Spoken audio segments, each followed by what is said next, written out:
Hi. So today we're going to talk about Fulgrim.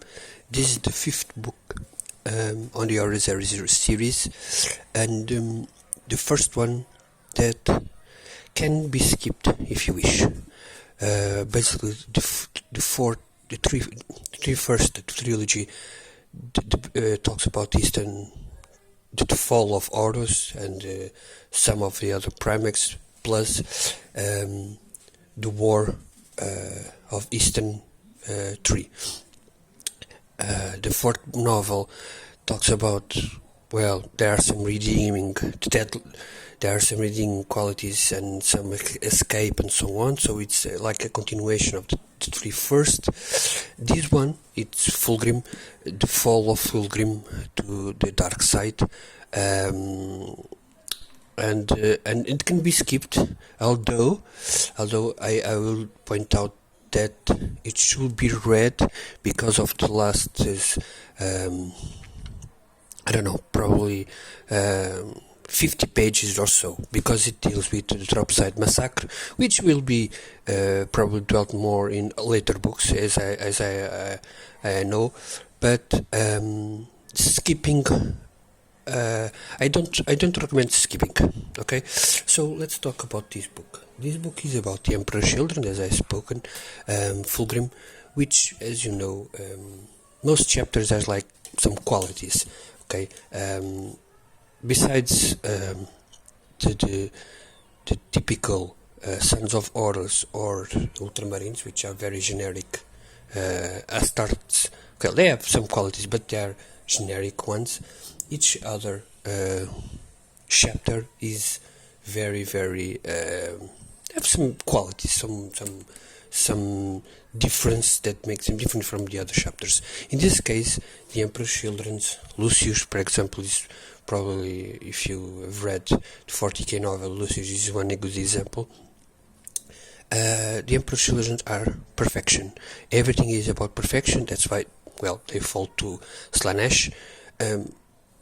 I don't think that these are kind of spoilers, because these are everything that's I'm saying here you already know if you read any kind of book from 40k, or at least check some information about the Wikipedia. So I'm sorry if I'm going to spoilers. I don't recommend anyone to start reading about Warhammer World, the sci-fi universe, by starting in the 30k.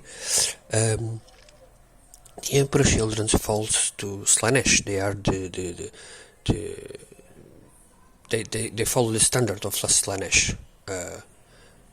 Each, as you probably know, there are 4 chapters that follows the 4 individuals. Korn or I'm sorry, my mind is a bit blank. I'm a bit sick. Slanesh, Korn.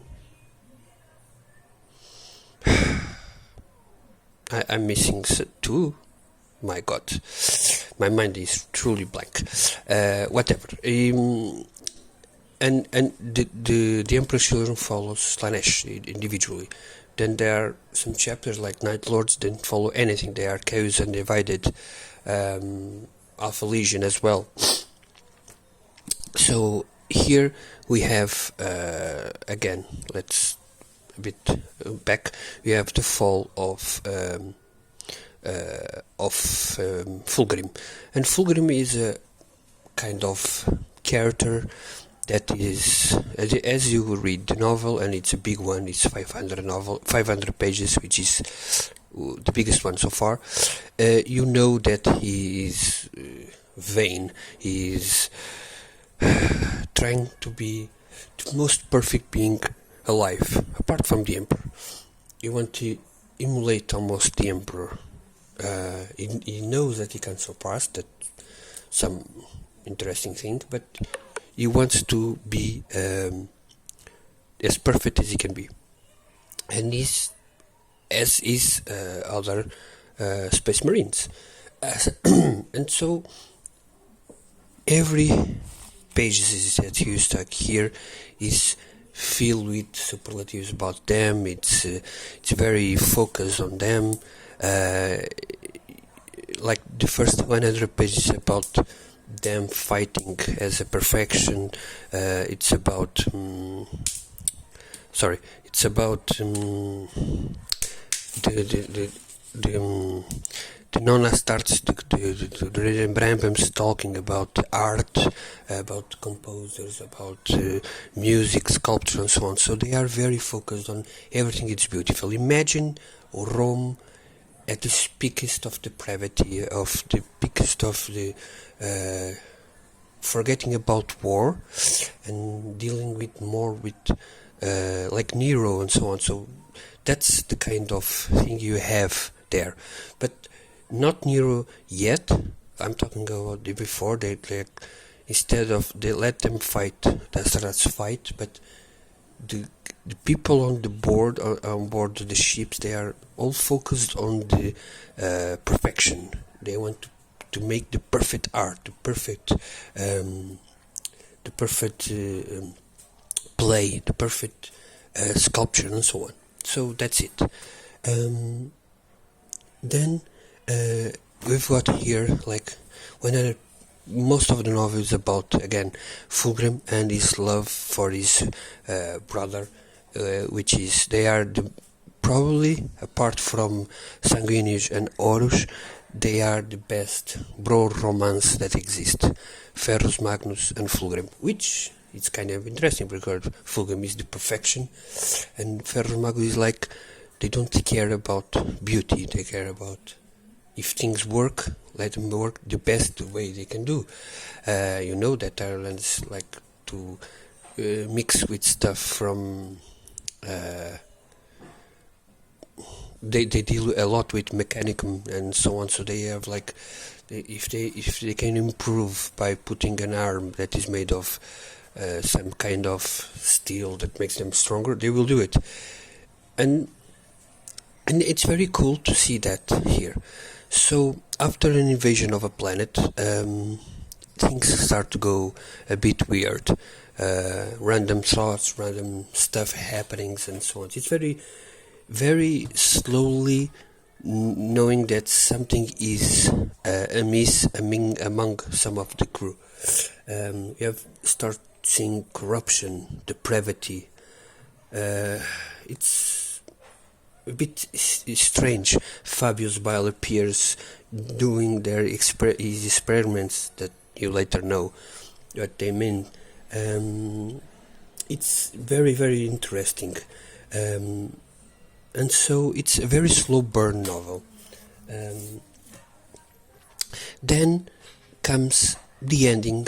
The ending, I'm going to spoil a bit, so but it's not a spoiler because again, if you know 40k, you already know this. But on this novel, there is a death of a Primarch. Okay, so Fulgrim, in his vain attempt and with help, not help, but with guidance of a demon, which is in his sword, which reminds me of Elric of Michael Moorcock a bit. He kills Ferrus Magnus, and he can't deal with it. So it's a very sad tale. This is Cain and Abel again and again. The fall of Fulgrim, and he basically can't live with he wants to achieve perfection, and he almost achieves it, if not, but then he can't deal with it, and the demon takes over, and we start changing from demonum, which is probably going to be in the next books. This book also has some interesting parts. There are parts of comic relief. For example, I'm going to read here. For example, this. With respect, my lord, Balcom is an experienced captain. Perhaps something less severe might be ordered. Perhaps you might simply remove his arm, because you want I should have his head. His arms? What do you use to me then? Very little. Drew probably more than if you remove his head. It's Ferris Magnus smile, so it's very cool to see his impetuous Ferus Magnus and then change to kind of humor. There are like stuff in pages of philosophy of the fall, why people can fall to, because again, as I said, it's like Roman and changing to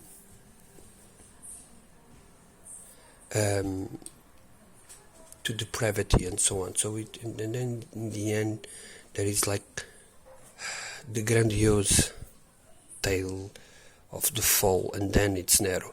As you know, this novel, although it's dark, you can't have sex scenes or something like that because it's PG, but they try to do that because Slanesh is if you know Slanesh, you know what they do and what depravity it is. So Graham here tries to tell things, but not that explicit. So, or else the book will be probably not PG, and so it's very cool to see this. We see also the first noise marine. Interesting to see that how it happened, and it's good. Okay, it's a good novel. It's a very good novel. It's very slow burn. If you enjoyed the first four, I would advise to read this one. I plan to read all of them, but I know that many people don't recommend to read all of them. I really recommend this because the fall of Fulgrim is very, very cool.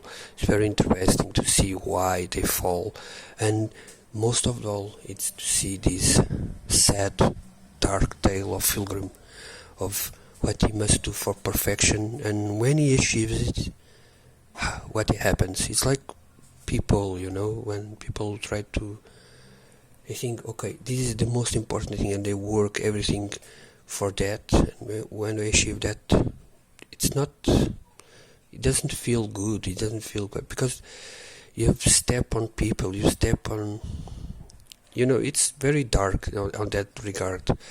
And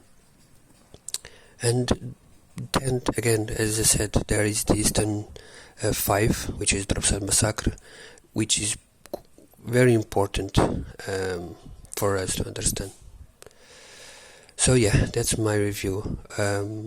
Thank you for listening. I'm sorry if this is not very good. I'm not that, but I really enjoyed the novel. I give it 85 out of 100. Probably less because of the slowness. Some parts are very skippable, but I enjoy the tale of Fulgrim. I don't have any sympathy for him, to be honest, but I kind of understand what's happened now, and until now I didn't, because one of the most interesting parts of reading this novel is why these people fall to chaos.